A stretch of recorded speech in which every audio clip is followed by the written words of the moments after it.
Welcome to Feldenkrais First. I'm Andrew Gibbons. Today, I'm joined by my colleague, Dan Rindler. Dan is a Feldenkrais practitioner with almost 2 decades of experience. He's also been a child-based practitioner and worked with infants and their parents. He was a graduate of Jeff Haller's first IOPS program here in New York City. And Dan has also been a somatic experiencing practitioner for the last several years. Dan is going to be running a new live series on the Feldenkrais First platform, and it's called Grounded Within, the Anatomy of Resilience. Dan, it's really nice to see you. Thanks for coming. Good to be here. Yeah. Well, you and I have known each other for probably 15 years. And whenever we've talked about our training experiences in the Feldenkrais training programs, I've probably always sounded a little bit like a golden retriever in that, you know, I very positively looked forward to pretty much all of the ATM practice that we did. For the most part, it was a very positive experience for me. Not that there weren't challenges, but you have always told me a different story of your experience in the training. Yeah, that's right. I was not the golden retriever. So, um, by, I could start at the beginning. In the very first uh, awareness through movement lesson, I was faced with the fact that this was going to be really challenging for me. Hmm. I had a big emotional response. Yeah, and I was there. I was an injured musician. I was there for my own learning, to get out of pain that I was dealing with, physical pain in my body, and very excited to have a modality that I could bring to help other people. And I was immediately faced with, oh, there's this other challenge that's going to be here. And I say faced, but also, I mean, I was facing it, but I was not dealing with it. So I kind of squashed those reactions into the back of my mind as best I could and just kept chugging along because I was determined to do this thing and to get the benefits of it. You're trying to succeed in That spite of is the true. way you were feeling. Yeah. I was.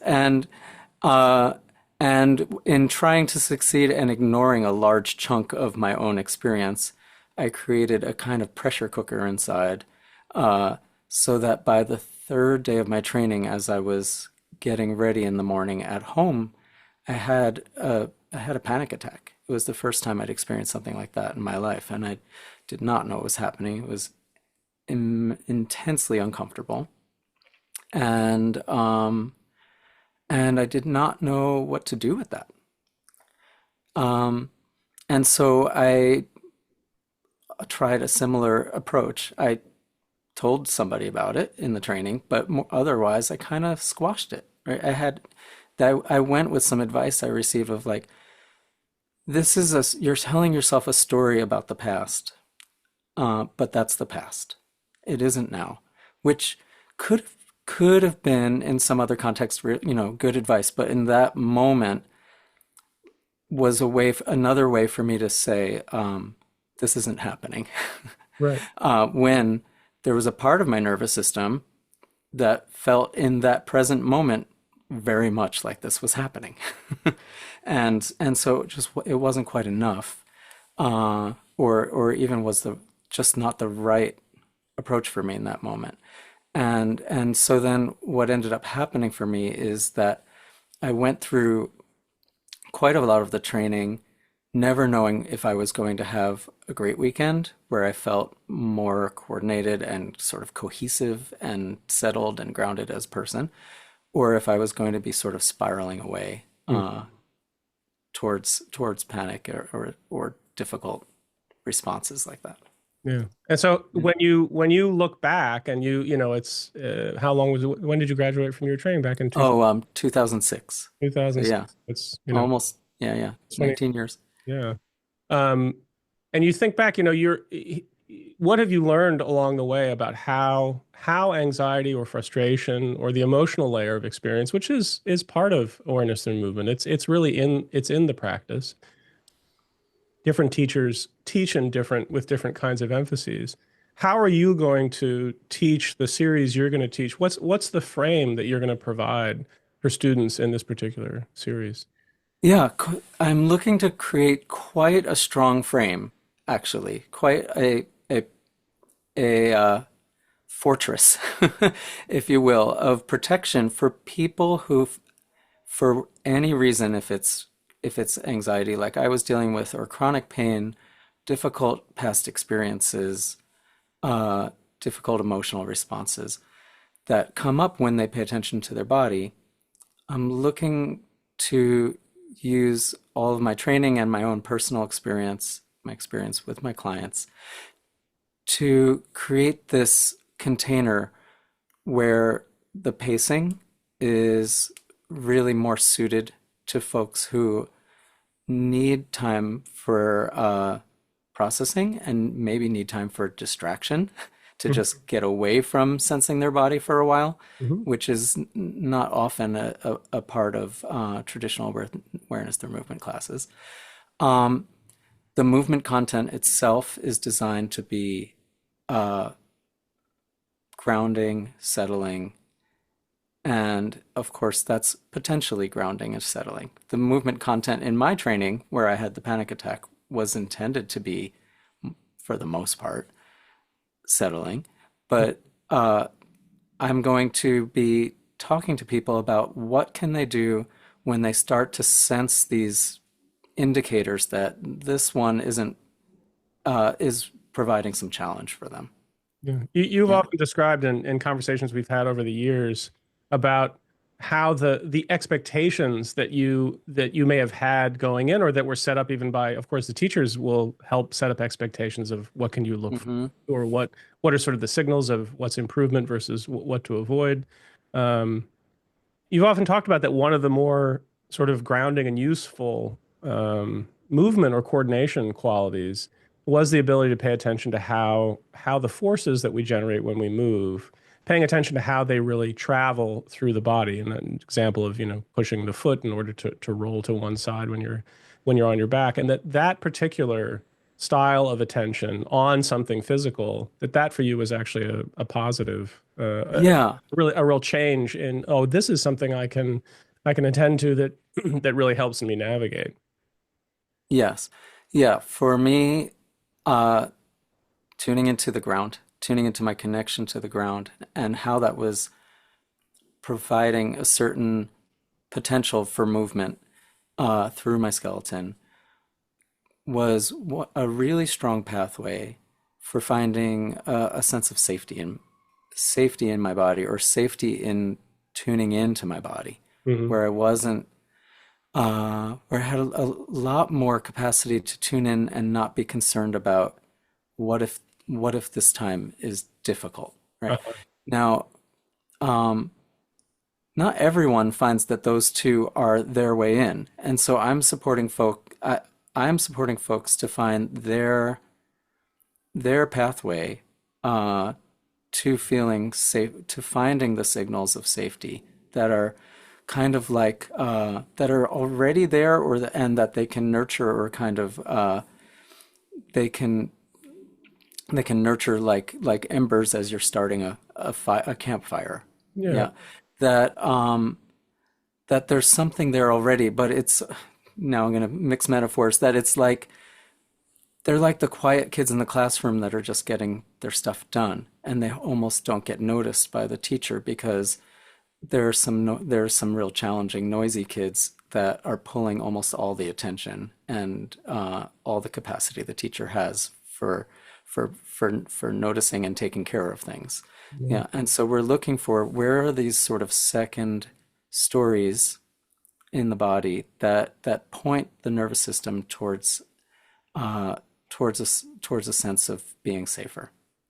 Often over the years, just hearing from many students who've been in my classes, just hearing how people associate to the practice, or what their first experiences are like. Of course, some people are coming because it's about movement, or a movement is in Hmm. the title, and so of course people are Yeah, coming yeah. to do movement work. And their challenge is, oh, we're doing everything slowly in this class, and so that's their challenge. I've come to learn to move better, to coordinate better, and then they find that going slowly in itself for some people is a real challenge. It's not necessarily this information rich and, oh, now I have all this control. That's not their first experience. It really is a skill that they have to learn, or a layer that they have to learn to orient in, and just learning how to slow down and finding their own pace rather than satisfying whatever they imagine the leader of the class is asking for. But also, it also sounds Mhm. like for some people there are other obstacles even further down, especially as a musician with chronic pain. I know what that's like. That was one of Dan and I are both trained Mhm. musicians, and both sustained injuries, and that was like a something we shared as far as how we got to Feldenkrais. Um, the experience that the person is already having of not just the pain, but their relationship to the pain in their life, and then coming to a class that obviously they're hoping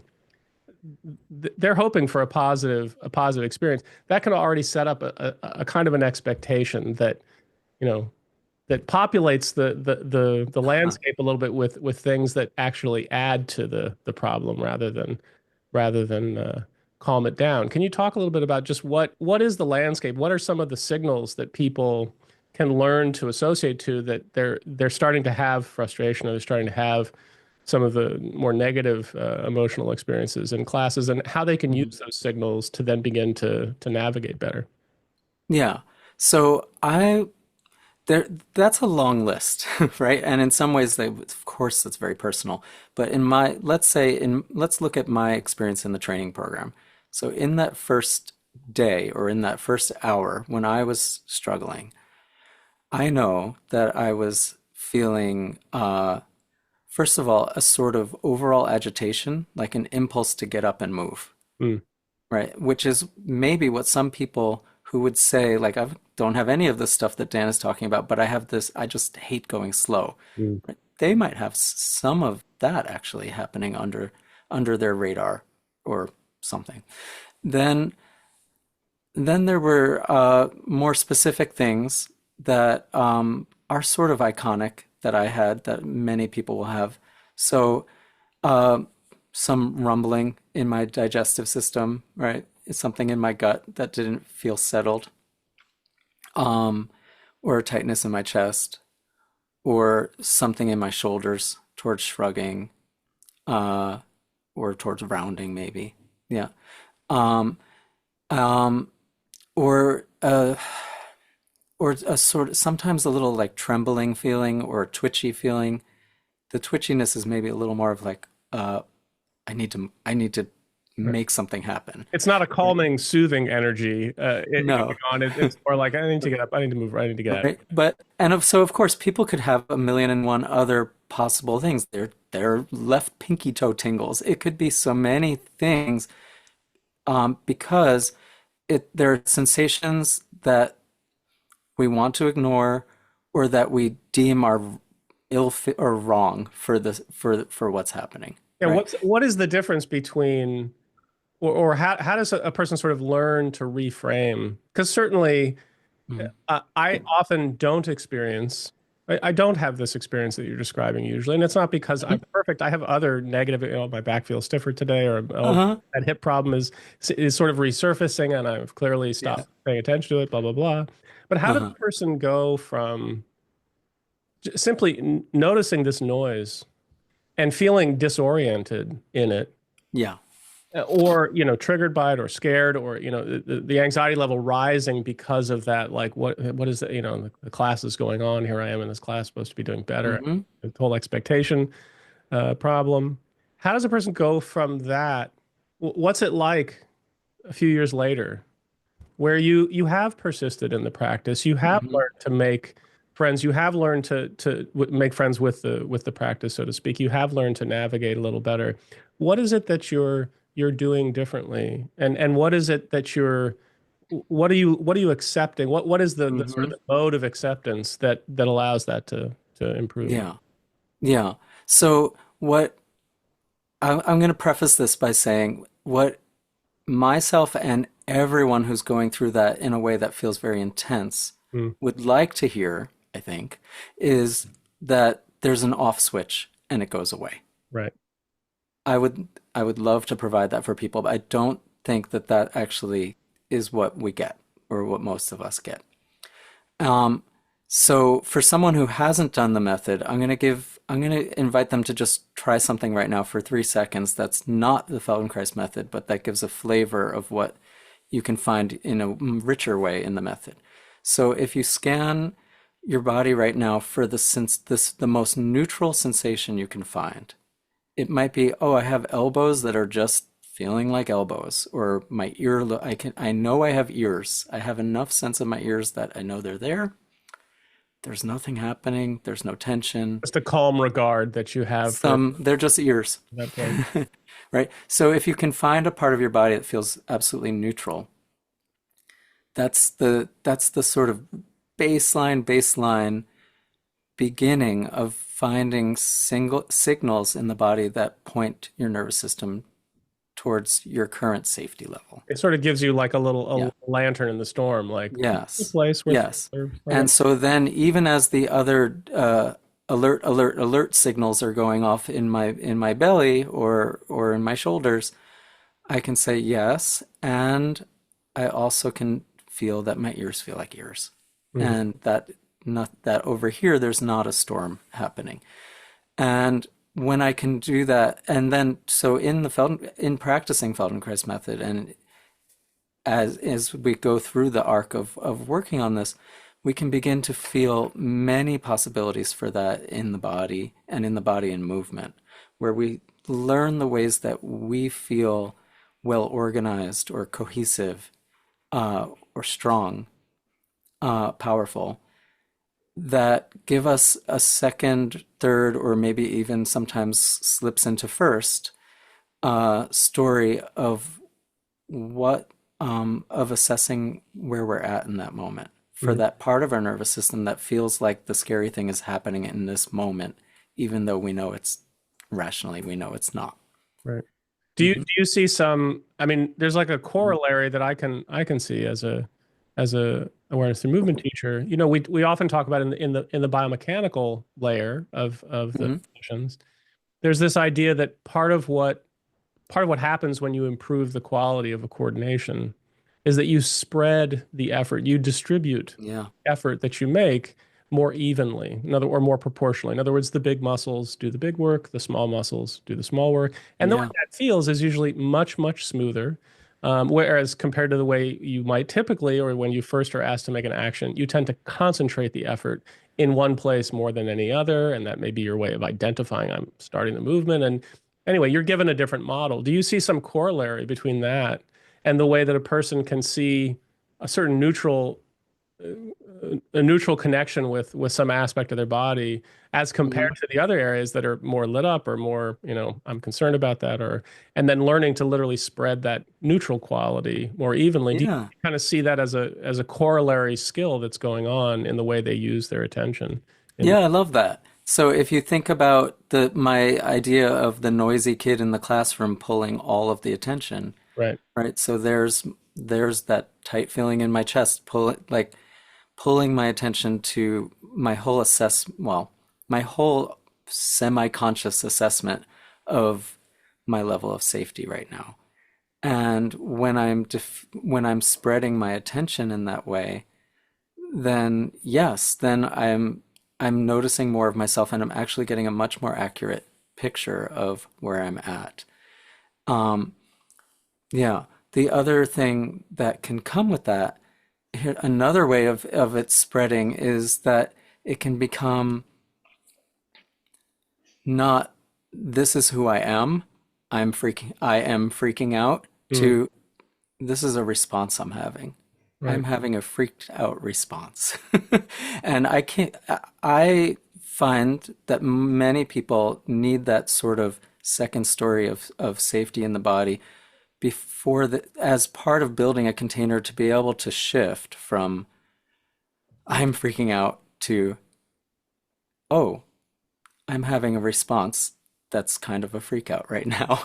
Where that Well, right, so there's a spreading of attention in another way where there's a part of me that's now online as an observer of mhm. what's happening, and I'm not just spiraling away You're not just in the or react. trying to squash the spiraling away. But I most didn't hear what you said. emotions are Yeah. supposedly, I mean, I'm no Hmm. therapist or psychologist, but most emotions, they will dissipate. given enough time, and not that you Hmm. don't take some action that intensifies them, right? Yeah.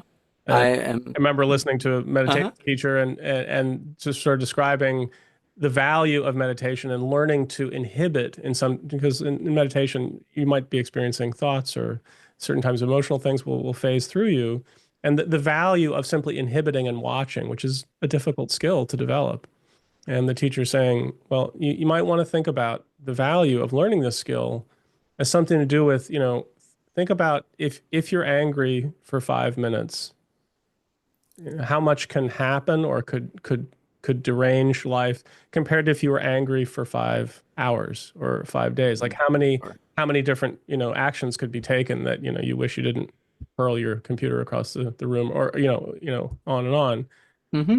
This idea of really valuing a cognitive skill inside the space of what you're doing in a lesson. Yeah. And I wonder if you could also just talk about the experience of having physical pain, chronic pain, um, and the role that, of course, plays in your life. It's anybody with chronic pain is in some degree in misery and suffering, probably. Of It's course. probably different if you're a classical musician or you're an athlete who has chronic pain, where movement is kind of the way you're trying to make your living, or your art, or both. And yet this continuous bodily signal is telling you you are harming yourself in this activity that you love. Can you talk a little bit about how that might have psychologically influenced your just some of your experience in or Yeah.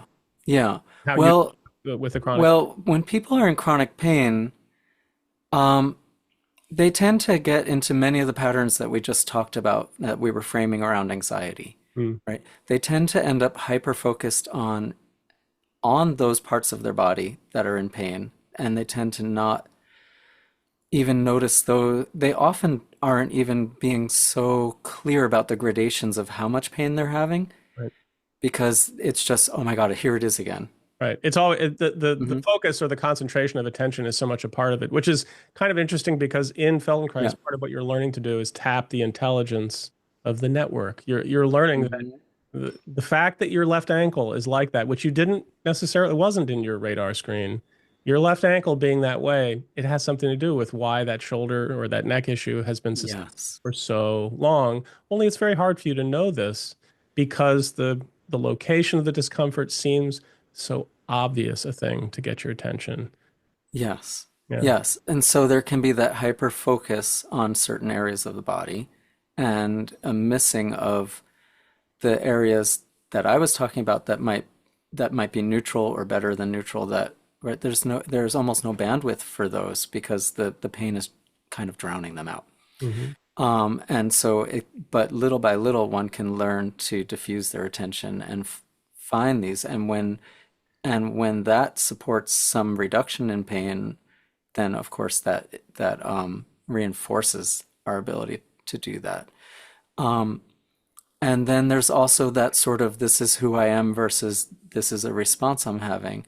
Right. Right, you're naming that too, of like this is just right. This is I'm unable to do this thing that I love of being a musician or whatever it is.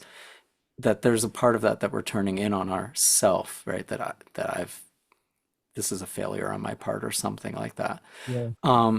or it can be, and so there can be like these emotional layers that get heaped upon the actual sensation that's happening. Sometimes when people are with someone who's helping them create a safe container, and this is often something that's more of a one-on-one than Hmm. something that can happen in a group, what I'm saying right now, um, they can be surprised to have a moment where they tune into more purely what the sensation is Hmm. and realize that as much as it's uncomfortable, it's not nearly what their story of what was happening was telling them. Um, so, so again, a kind of clarifying and a kind of spreading of attention and understanding of ourselves. So can you also talk about more about the frame that you're going to put around the lessons? Because as you said to me, I am going to be teaching awareness through movement. You are going to be using Hmm. movement patterns as part of what's part of the content of the classes. But talk about the way the emphasis that you're going to give, what sort of the on ramps and off ramps might be for people who are That's right. coming. Yeah, so I will be teaching awareness through movement classes.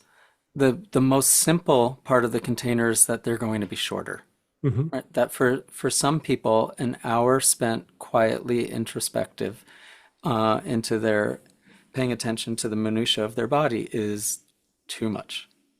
So so the classes will be about 25 to 30 minutes of movement and then a time to debrief and ask questions or hear some ideas about things from me. So the pacing is one. The pacing and within the lessons is another. That um, on the avoiding passing one's threshold side, there will be many the movement content itself, right? The lessons I've chosen or adapted or designed, the pacing of my teaching, the invitations to tune into the body and the invitations to take breaks from tuning into the body, all of those will be offered up as a kind of container for helping people to not just muscle through, but then possibly sort of pay for it later. Right, exhaust themselves or Yeah. fatigue their attention. Yeah. So that's on the one side of it. Yeah. On the other side of it, I will be teaching calming techniques for when people feel like they have passed their threshold. Right? The class is not designed to sort of prod people or provoke people towards having a difficult response so that we can work with it. It's nothing like that at all. Every class I'm offering because I think it has a strong potential to help people feel uh, more settled and grounded outside physically and emotionally. But we are the whole premise of the class is we're acknowledging that each person's mileage is going to vary and that there will be days or classes that are easier or harder for them. Mm. And so I'm giving sort of all of this pacing and container on the front end, and then helping people with sort of group class appropriate ideas. There are some things that have to be one-on-one that I can't offer in a class like this. Group class appropriate ideas of off ramps when I am having a response that feels like freaking out, if that's or I'm having some pain that's or something that's difficult for me. I'm going to be giving people different ideas for how to find their way through or to ride that wave out should it crest. It also what I'm really appreciating about this is that you're addressing a very important requirement that each individual learns to have for themselves, which is a knowledge of their own endurance for attention. Yeah, Um, yeah, yeah, yeah, for for a lot of people, maybe the big outcome or the big insight that they can possibly gain from an experience in a series like this is to really learn to know the amount of time that they can usefully attend to the sensations of movement, mm-hmm, and then to yeah, usefully stop to give themselves a rest and to really understand the sort of the cycling of attention that really works for them, mm-hmm, and to do it with a teacher that really understands this yeah, particular specific value. This particular layer is the one that for this audience, if it's ignored, it's really hard to get the benefits of the yeah, practice. Or yeah, if yeah, you're yeah, having frustration experience, but you don't have a mechanism to deal with it, or to acknowledge it, or to have the off ramp for yourself, and you're not in a context where that's that's valued, right? That yeah. sets you up for failure rather than success. Yeah, yeah, absolutely. All the things we're talking about, this, all the sort of scaffolding on the front end, the off ramps, should one need them, all of them are to help people find their way safely and securely into a practice that can provide them with a newfound sense of resilience. Mm. One of my favorite ideas from Feldenkrais, not a direct quote, is that health is our ability, our measure of health is our ability to regain one's footing, our footing, to find our way back onto our feet. Yeah, I'll keep trying it till I find something closer to what he said. And but hopefully the meaning's clear. Um, Well, in other but words, that's health is not the ability to never get sick or to that's right. never slip and fall. It's your ability to Mhm. heal from the difficulty. That's right. That's the function. That's right. And so here we are providing the ways in so that into a practice that can really provide us with a powerful sense of our resilience. Well, the frame that you're providing is really the conditions. Mm-hmm. Like any good awareness through movement lesson, it's really about Yeah, the conditions for learning to take place. that's right. You're going to be emphasizing a specific set of conditions around Yeah, these that's right. I skills. like that. Yeah. All right. Well, I think we're going to wrap it up. I just want to say thank you so much for coming. Dan is also inside the Feldenkrais First platform, so there may be questions that come from the audience after we put this talk up. So feel free to ask some follow-up questions. For those of you that are not in the Feldenkrais First platform but want to join and attend Dan's class, he's going to be giving a free introductory class Monday, April 14th at 12 noon. You just need to join the free plan, or of course, you can join the basic or the premium plan. You'll have access to the free session, of course, there too. And just go to the Explore Free Events and Sessions space in the app, and you can RSVP. The links are there. The Zoom links are there. And then Dan's class, the formal class will begin. It's a Mondays and Thursdays, 12 noon to 12:45, and it starts on April 22nd, and it goes until May 21st, I believe, is the last Thursday. I So, think that's right. Yeah. okay. If I've gotten it wrong, then we'll correct it in the app. Sorry about It that. will be up on the app though. Yeah. Andrew is known to occasionally get a date wrong. All right. Well, Dan, thanks so much for coming. Thank you for having me. Good This to was talk great. to you as always, and really Hmm. looking forward to your teaching on the app. Sounds great. Okay. Looking forward to it. Yeah. Take care. I'm definitely gonna edit this part out. Can't find the button. Hey, What? Mabel, where's the button? Where's the button?